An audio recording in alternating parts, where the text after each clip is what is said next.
Sony Alpha 1 and Sony Alpha 9 Focus Aero, the complete guide.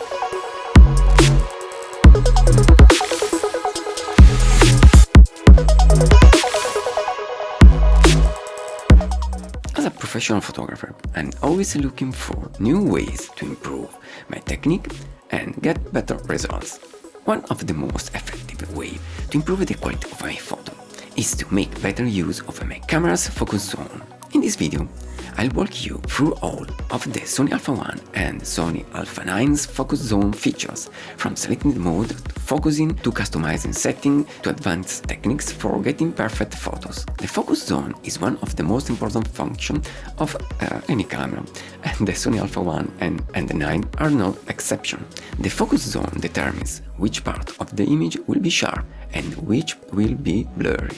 The two Sony Alpha 1 and 9 offer a wide range of focus options, which can be used in a variety of ways, depending on the photographer's needs. Basically, we've got three main options: area, center and spot. But don't worry, we'll see them in detail later.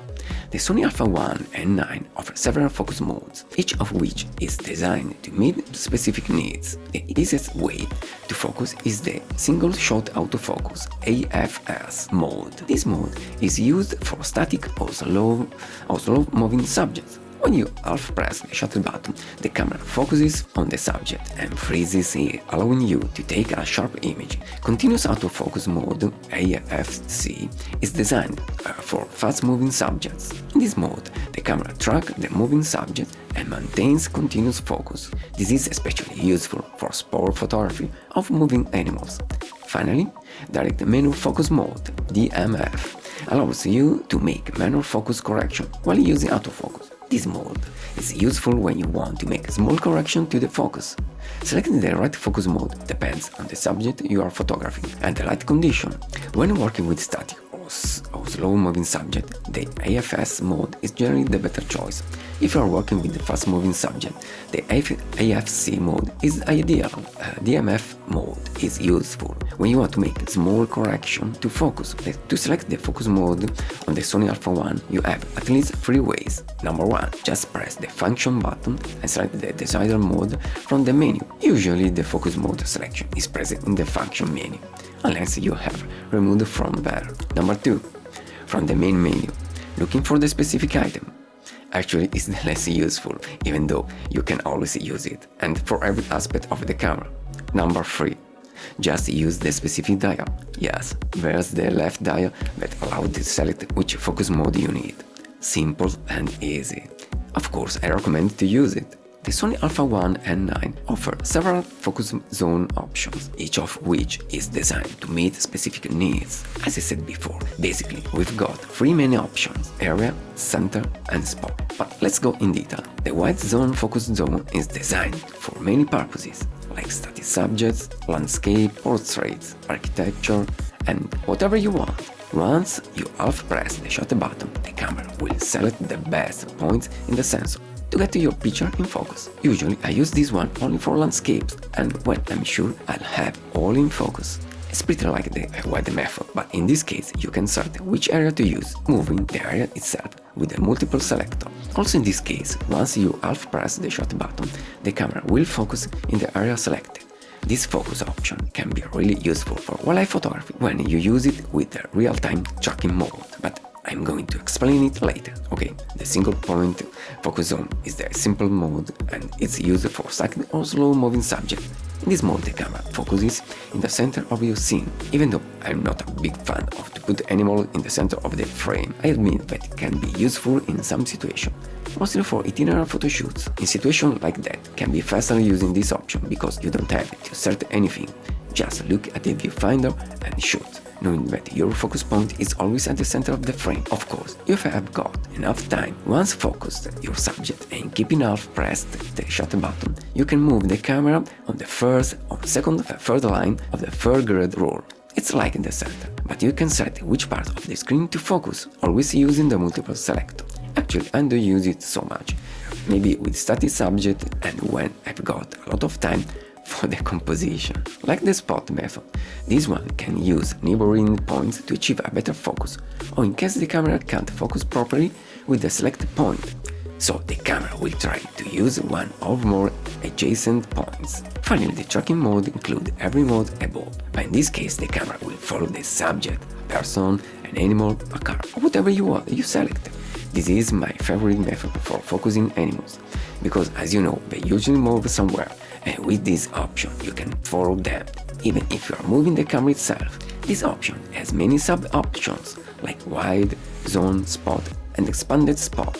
As I said before, I usually use the zone and spot for tracking animals, switching between them as I need to get the best results for the Sony Alpha 1 and 9 focus zone. Here are some useful tips. Use AFC mode for fast-moving subject. Use the single point focus zone or a spot for static or slow-moving subject. Using the wide area and zone focus zone, and enable the real-time tracking mode for subjects that move unpredictably. Make sure you have the correct focus distance for your subject. Use DMF mode to make small focus correction with static subjects. Use Auto ISO up to 6400 maximum value for the Alpha 1 and up to 12800 for the Alpha 9. Use Auto ISO min SS with at least 1 to 2000 of a second or 1 to 4000 of a second to freeze the movement of your subject. Use autofocus tracking sensitivity set to 1 or 2 for slower subject or to lock one specific target. Use autofocus tracking sensitivity set to 4 or 5 for faster subject, like birds in flight. Customize a button for switching between the zone and spot focus area with the real-time tracking mode in order to change quickly focus method according to the situation. To get the best results from the Sony Alpha 1's focus mode, there are a few advanced techniques that can be used. Focus stacking, for example, allows you to create sharp images of foreground and background subjects. To use this technique, you need to take several photos with different areas in focus and then stitch them together in post-production. For landscape photography, it's really useful, mostly when you have an interesting foreground and you want to emphasize, or for macro photography. Another advanced technique is manual focus assist. This technique allows you to use manual focusing with camera assistance, so precise focusing can be achieved even in low light conditions. It's simple to use because the camera will show a colored edge in the focused area of your image. You can also change which color you use between white or red. Personally, I use the red color because it's much more visible in almost every situation. The Sony Alpha 1 allows you to customize the focus zone setting to suit your needs. You can set focus zone sensitivity, tracking speed, and other advanced settings.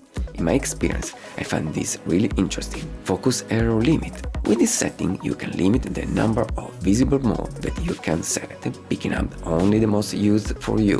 Autofocus frame move distance. With this option, you can change how much move the focus point when it's set to spot, expanded spot, and so on. AF tracking sensitivity. Select 5 responsive to focus responsively on subjects at different distances. Select 1 locked on to keep the focus on a specific subject when other things are crossing in front of the subject. Priority set in AFS-C, AF release and balanced emphasis. Personally, I prefer to use AF autofocus, so the camera will shoot only when the subject is in focus. In conclusion, the Sony Alpha 1 and Alpha 9's zone focus offers a wide range of options for obtaining high-quality results in different situations. With the right selection of the mode and focus zone, you can get sharp and well-focused photos. With the advanced techniques and customization of the settings, you can get even better results. You only need to be consistent and go outdoor for taking pictures in nature. As always, let me know your thoughts, and if you have any requests, please write them in the comment section down below. And if you like this video, please give me a like and consider to subscribe the channel. Thanks for watching, see you in the next video, bye bye.